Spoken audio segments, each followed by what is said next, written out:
Então fala galera, beleza? Vamos aqui para mais um vídeo, vamos para o jogo aberto aqui que vai repercutir a vitória do Flamengo, grande vitória sobre o Cruzeiro por 2-1, só que teve lances polêmicos, teve o gol do Cruzeiro, que teve ali o lance polêmico, onde a bola toca na mão do jogador do Cruzeiro antes de chegar no Matheus Pereira, e também teve pênalti não marcado para o Flamengo, na verdade foi marcado, depois foi anulado pelo VAR, muitos lances aí que serão analisados, tem também aí Renata Fandenilson trazendo todas essas repercussões aí. A vitória do Flamengo foi muito importante. E Flamengo líder do Campeonato Brasileiro, isolado. Então deixa o like, se inscreve no canal, ativa o sino que é muito importante. E é isso aí. Créditos na descrição, imagens da Band. Então, ó, paradinha rápida aqui para falar com você que tá com aquele dinheirinho parado, tá precisando tirar o seu fundo de garantia para poder fazer uma viagem, para poder pagar uma dívida, para qualquer coisa. Você está precisando? Vou recomendar para vocês aqui a empresa Mais Ágil. Eles fazem um serviço extremamente seguro, de confiança. Vocês conseguem antecipar o seu dinheiro em até 24 horas. É muito rápido, você consegue já contar aí com o teu fundo de garantia, ok? E ó, tem uma coisa muito legal também. Para você que fizer esse processo, para você que antecipar o seu FGTS, você vai estar concorrendo a uma camisa do seu time do coração. Você pode ganhar uma camisa do Flamengo ou de qualquer outro time da sua preferência. É um presentinho deles, mas aproveita e vai logo fazer a sua antecipação, porque não vai durar muito tempo. Aproveita e fala também que vocês vieram do Futfla, né? Que vocês foram recomendados aqui e vocês serão bem recebidos pela equipe deles, ok? Tamo junto e não perca tempo para antecipar o seu fundo de garantia. Com a palavra Tite e Fernando Seabra, a gente vai para os números da partida. Flamengo 2, Cruzeiro 1. O Cruzeiro teve mais posse de bola e mais finalizações, e finalizações certas. Já o Flamengo teve mais ações na área rival, o Cruzeiro mais escanteios, e o Flamengo desarmou mais, 24-17, e saiu com 2 gols. Vamos então para o Rio de Janeiro. Pedro Henrique Torres está conosco. O Flamengo volta a pontuar no Campeonato Brasileiro. É um momento difícil, não é, Pedro? Com muitos desfalques, mas mesmo assim o Flamengo pontua e volta à liderança da competição. Pedro. Tudo bem, Bruno? Muito bom dia para você. Um beijo para Mari Spinelli, também para Mari Pereira. Abraço para o Marra. Mantém a liderança da competição, mas voltou a pontuar, como você disse, depois da derrota para o Juventude. Essa boa vitória aí sobre o Cruzeiro, 2-1, um jogo importante, jogo difícil, porque o Flamengo segue bastante desfalcado aí por conta das convocações, as lesões também que atrapalham, como a do Cebolinha, especialmente ali pelo setor esquerdo do ataque. Mas o Flamengo conseguiu essa vitória aí, enfim, fez um bom jogo até, né, dentro das possibilidades ali do que tem nesse momento. Os desfalques são muito pesados, mas está sendo carregado ali em parte, em alguns momentos pela torcida, mas a torcida ontem buzinou bastante, por exemplo, né, no ouvido do garoto, do Lohano, no primeiro tempo. Ele acabou saindo no intervalo, mas o Flamengo conseguiu contar com Pedro mais uma vez, 24 gols em jogos oficiais nesta temporada, 26 se contar os 2 nos amistosos nos Estados Unidos no início do ano, e aí depois teve o Fabrício Bruno, sofreu o gol do Matheus Pereira, mas saiu com essa vitória de 2-1 muito importante e mostra como o mental da equipe está muito forte. O Flamengo de fato está com uma mentalidade muito forte para liderar o Campeonato Brasileiro. Dá aquele alívio e também não traz tanto burburinho em relação à competitividade da equipe depois desse caso do Gabigol, que foi uma ausência que preencheu ontem no Maracanã. Se falou bastante sobre Gabigol depois do jogo, da vitória do Flamengo, mas o Flamengo líder sobre Gabigol, a gente fala mais daqui a pouquinho, não esteve entre os relacionados, não vai estar por um tempinho até definir a sua vida. Bruno, Mari. Valeu, Pedro. A gente fala bastante do Gabigol. O Flamengo líder, assim, de maneira isolada, né? Sim, pontuando e conseguindo abrir uma certa vantagem ali, né? Teremos o assunto Gabigol daqui a pouco. O Flamengo escalando. Não, pra mim tá parecendo uma morrebinha. Que dificuldade, tá ganhando tudo. É verdade. Criaram uma montanha, um Everest, enfim. Ô, Vitória Leite, do outro lado, o Cruzeiro sai com a derrota no Maracanã, mas assim, eu particularmente gostei muito da atuação do Cruzeiro e, como o Marra disse, a Mari Pereira elevou o nível da partida.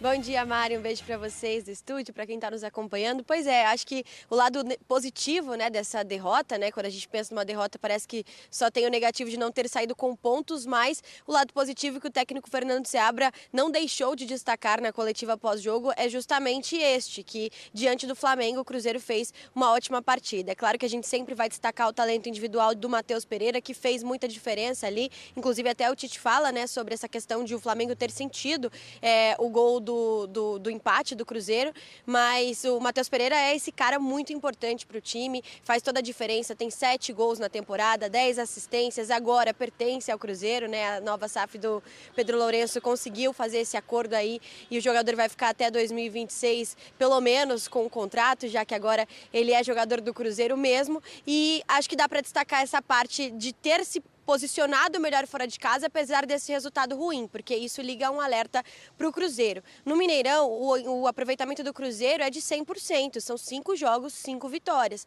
mas fora de casa são 7 jogos, 21 pontos de disputa e apenas 5 conquistados. Isso é um alerta, sim, para o Cruzeiro, e é até engraçado, porque a gente sai de um jogo como o 4-1 do Bahia, por exemplo, que foi um baque para o Cruzeiro, né, a derrota, e aí chega para um 2-0 contra o Atlético Paranaense, de novo, uma derrota fora de casa. No meio da semana tem mais um jogo fora de casa contra o Criciúma. É uma boa oportunidade do Cruzeiro tentar conseguir arrancar mais alguns pontos. E vai chegando aí com 20 pontos nesse momento na tabela de classificação.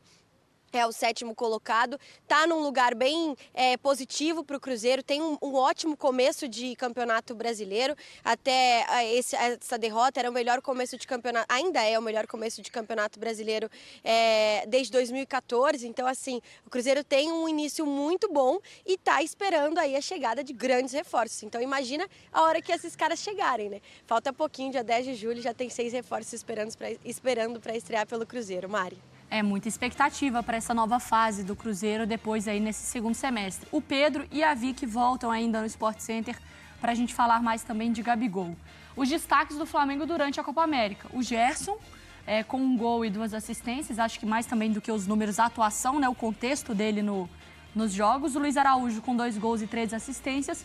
E o Pedro, que é chover no molhado, 3 gols e 3 assistências. Eles atuaram nas 6 partidas no período. Me chama muito a atenção o Gerson, né? Porque o Gerson é aquele cara que sai como um deus, né, do Flamengo. Ele volta com a expectativa do mesmo deus e não foi. E aos poucos a gente tem visto esse Gerson, que é muito influente no jogo, sendo muito influente com a camisa do Flamengo, Marra. Sim, e o interessante é que a gente não conseguiu ver juntos, bem, em momentos bons, Gerson e De La Cruz. É verdade. Muitas vezes a gente vê o De La Cruz cresceu, nossa, como ele assumiu a responsabilidade de conduzir o time desde lá de trás. Não tinha o Gerson, estava fora. E aí o Gerson assume a bronca e vai muito bem. E esses 2 jogadores jogam no mesmo time, que a folha de pagamento é do Flamengo. Então acho que o Flamengo ainda vai crescer bastante na competição e hoje já é o líder de forma isolada do Campeonato Brasileiro. Pedro, que aparece ali. Gente, o Pedro deve ser hoje, eu posso estar esquecendo de alguém, Pedro deve ser o jogador mais importante do futebol brasileiro, né? Aqui. O melhor atacante, pelo menos, ele é. É incrível como ele é. O melhor atacante que já responde muito pelo que é o que a gente aqui no Brasil gosta de futebol, né? Ele vai bater 50 gols no ano, se mantiver essa média, Sim. né? E a gente tá agora, exatamente no meio do ano, e ele não para de fazer gol. Não para. E ele cresce tecnicamente, a gente está vendo ali o lance, né, dele tentando dar uma assistência, né, para o Luiz Araújo, um toquezinho de primeira. O lance do gol é a presença dele, porque muito jogador ali dá uma penteada e tal. Ele não, ele sabe a passada que ele tá, ele sabe onde está o Anderson. Parece que ele dá até um pulinho assim, na caminhada, né, para chegar na hora certa. Para chegar perfeito na bola, né? Inteiro na bola. É incrível como esse cara tá sobrando no futebol brasileiro, né? E assim, mas me chama a atenção, Mário, o Luiz Araújo. Porque como a Mari Spinelli falou, o Gerson ele já estava bem, não estava? Tá. Já estava. Melhorou, concordo que melhorou. Sim. O Pedro faz gol desde o começo, desde que nasceu. Provavelmente. E o Luiz Araújo era quem tinha perdido espaço no time e voltou. E ele tem sido importante também. Eu ia destacar ele também. E é curioso porque, assim, o Tite, ele tenta ele até que insiste um pouco, algumas partidas com o Luiz Araújo de um lado, né, e o Cebolinha do outro, nessa intenção de ter os, entre aspas, 2 pontas para utilizar muito esse corredor, os 2, né, de cada lado. E aí, depois, uma outra configuração, enfim, o Luiz Araújo ele acaba perdendo espaço. Mas, para mim, é muito marcante a partida que ele entra contra o Amazonas, que o Flamengo venceu de 1-0, o jogo da volta, que o jogo estava de uma lentidão absurda, o Flamengo pouco produzia, pouco acelerava a partida. E a entrada do Luiz Araújo dá isso para o jogo. Ele entra no minuto 68, o gol do Pedro sai 10 minutos depois, assim. E ele entra, já tem uma finalização, ele dá um outro ritmo para a partida e ele não diminui esse ritmo, entrando como reserva ou entrando como titular. Ele é o jogador dessa arrancada, ele dá muitas opções para o Flamengo. Só que daí ele também entra também numa rotação de que vários jogadores estão se destacando no momento, né? Então, o coletivo do Flamengo fica muito forte. Nitidamente, assim, dá para notar que a média de altura do Flamengo e do Cruzeiro era diferente. Verdade. Até quem estava no estádio, eu estava vendo ontem alguns jornalistas publicando que era notório, assim. Claro que não sei exatamente quando você pega ali a fita métrica qual que é essa diferença. Mas que o Flamengo tem aproveitado muito a bola parada, não foi só contra o Cruzeiro. Contra o Bahia, o gol do Davi Luiz. Não.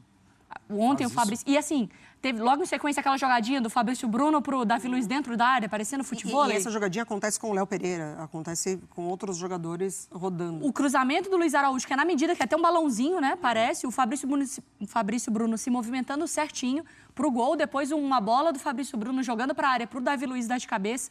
Tem sido também... Foi muito alto. Foi muito alto. E essa foi uma tabela de cabeça. Isso. Dentro da área, assim. Então, dá pra ver que... Por exemplo, contra o Bahia, que a coisa não aconteceu pelo chão, mas o Flamengo tem encontrado essas saídas que isso, obviamente, é treinado, Marra. Sim, obviamente. E é uma característica do trabalho do dia a dia do Tite, né? Faz isso muito bem feito. Até mesmo o gol, aquele gol que a gente viu recentemente... Tanto jogo, né? Do Guilherme Arana pela Copa Libertadores contra o Caracas, no escanteio baixo, e que a gente mostrou aqui um gol do Stones, do City contra o Liverpool. O Flamengo já havia feito também, só que do outro lado, com o Léo Ortiz. No início, há algum tempo. Com o Léo Ortiz, eu acho. Então, é um trabalho muito bem feito e dá muito resultado. Porque você pensa assim, isso é frufru, você trabalhar jogada de bola parada. Cara, jogada de bola parada... Você ganha jogos. Claro. E outra, você muda o panorama de uma partida. E outro dia, quando o Flamengo sofreu um gol assim, o Tite falou, acontece, tá? O Matheus, não, a gente tem que melhorar. Isso. Que é quem treina, né, esse tipo de jogada. Agora, o Marra falou do nome que talvez reflita exatamente o porquê do Flamengo estar na liderança, que é o Léo Ortiz. Por quê? Não só pela maneira como o Flamengo contratou jogadores e tem o elenco, mas como o Tite sabe montar, encontra soluções para a equipe, mesmo com tantos problemas, porque ele tem muitos problemas. Sim. Mas mesmo assim, você vê, o Léo Ortiz, ele coloca em uma posição que não era que qualquer um imaginaria. E até aproveitando o pessoal da base, não só o Lohan, mas o Verton, que entrou ontem, entrou bem, não foi? Sim. Acho que a comissão tem muito mérito nessa liderança, não tem, Mari? Claro que tem. E o Flamengo, ele tem mérito em buscar essa comissão, porque outros treinadores com qualidade também, falando desse Flamengo, né, até do recorte do Jorge Jesus para cá, já tentaram algumas coisas e quando você tem alguém do tamanho do Tite dessa comissão, você vende a ideia, né? Assim, o jogador, ele tá experimentando isso com um dos melhores também. Então, a direção do Flamengo tem muito mérito em ter buscado o Tite, em ter, enfim, toda a comissão dele que tem essa capacidade e ele encontrando alternativas e também abrindo mão, né? Até de questões ali que para ele era tão importante, enfim, de jogo, ele entendendo o momento do Flamengo com as ausências de Copa América, enfim. Então, é mérito do Tite e dos jogadores também. Só uma coisa assim que... Então, galera, esse foi o vídeo aí, né? Se você curtiu, já deixa o like, se inscreve no canal, ativa o sino e também seu comentário, que é muito importante. Foi uma partida muito boa do Flamengo, né? Mais uma vez mostrando muita força, ser um time que não desiste fácil e um time que quer vencer. Isso é o que mais se é destacado no Flamengo, né? A raça que o time tem demonstrado, o desejo de vencer, aquela gana de não perder. Então isso está ficando muito claro, né? Também a questão do Tite tá conseguindo encontrar soluções, dele tá conseguindo substituir jogadores que estão fora, né? Foram convocados, alguns estão lesionados, e o Tite tá conseguindo. E o Léo Ortiz realmente é um jogador que tá conseguindo se mostrar polivalente, né? Em várias funções ele consegue jogar bem. E na volância ele tá indo bem, tá? Tá indo bem, mesmo não sendo a posição oficial dele, mas ele conseguiu se virar tranquilamente ali, conseguindo jogar do que vários jogadores da posição mesmo, né? Vários jogadores que são volantes de verdade ele consegue, porque ele tem um bom passe, ele tem uma boa leitura de jogo, tem uma boa marcação. Mas claro que não é o mesmo que ter um Pulgar, né? Que um Alan, talvez, mas ele realmente joga muita bola na zaga ou na volância, entendeu? E também a gente destaca aí, né, o Pedro sempre marcando gols também importantes. É um jogador, nossa, assim, deveria ser mais valorizado pela torcida do Flamengo, na minha opinião, né? Muito se fala de Gabriel, de Gabigol e tal, mas o Gabigol, ele tem sua história, nunca será apagada. Mas diferente do Gabriel, o Pedro não arruma confusão. O Pedro é um jogador que se dedica ao máximo ao campo ali, né? É um jogador extremamente humilde, você consegue perceber nele mesmo, né? Então isso eu acho muito interessante. Mesmo não sendo um cara muito midiático, mas ele se mostra muito profissional, se mostra um jogador extremamente comprometido ali com o que ele tem para fazer. E o melhor, que ele resolve em campo. Isso aí não tem argumento que bata de frente, né? Porque antigamente dizia, mas o Pedro é assim, mas o Gabigol é melhor, o Gabigol faz isso, faz aquilo. Mas agora não tem discussão. O Pedro sempre jogou bem. E agora, com o Gabriel muito embaixo, ele tá jogando mais ainda. Então, realmente, o Pedro tem se mostrado ser um jogador extremamente importante para o Flamengo. Palmas para ele aí por estar conseguindo isso. Mas deixa a tua opinião do que você achou desse vídeo, ok? Fala se vocês concordam com o que foi falado, se não. E é isso aí. Flamengo jogando no meio de semana contra o Atlético Mineiro Galo. Jogo fora de casa, jogo difícil. Com esses desfalques, mas creio eu que dá para sair sim com o resultado positivo de lá, dependendo de como o Tite arme o time. Mas é isso aí, galera. Esse foi o vídeo, agradecemos a vocês e até o próximo.